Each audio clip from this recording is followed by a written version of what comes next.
کہتے ہیں روح المانی میں لکھا ہے کہ جبریل نے رسول اللہ صلی اللہ علیہ وسلم سے کہا، حضرت فرعون بہت شور کر رہا تھا، لآمنت لا الہ الا اللہ، میں نے کیچڑ لی اس کے منہ میں دے دیا، بند کرو منہ.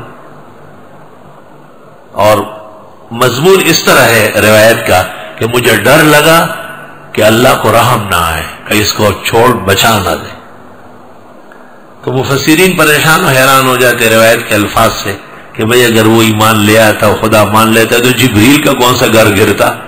ٹھیک ہے، اصل بات یہ ہے کہ اللہ کی طرف سے فیصلہ آ چکا تھا اس کے خاتمہ کفر کا، جبریل اس کا پابند تھا.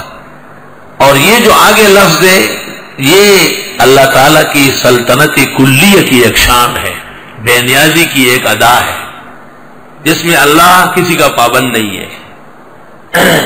یوں سمجھ لے کہ ایک ایسا شخص جس کا سارا نظام کفر کا ہو اور اس کا خاتمہ بالکفر ہو اور وہ آیت یا حدیث کا حوالہ دے، یہ توہین ہے دین کی.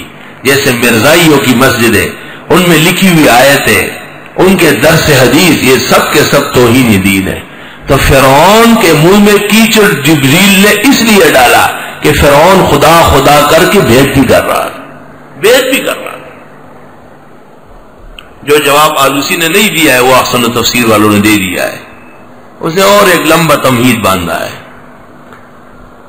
فَالْيَوْمَ نُنَجِّيكَ بِبَدَنِكَ، پس آج ہم بچاتے ہیں تیرے بدن کو. بدن تیرا یہ موٹا جسم،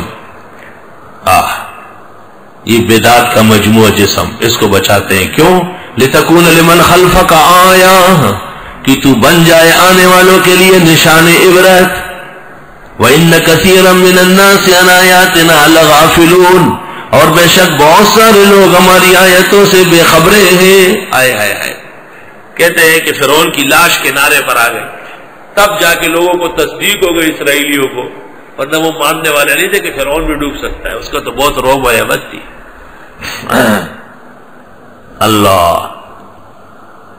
بعض صوفیاء قدما جیسے ابن العربی کی طرف منسوب ہے، کان یقول بایمان فرعون ویقول صار ذا کرامہ وشہید، فالیوم ننجیک ببدنک ھذی کرامۃ لہ، لکل من آمن باللہ صار فائزا لتکون لمن خلفک آیہ، فہذا دس من قبل البغاة فی کتب الاولیاء، ھذا دس وافتراء علی المصطفین الاخیار.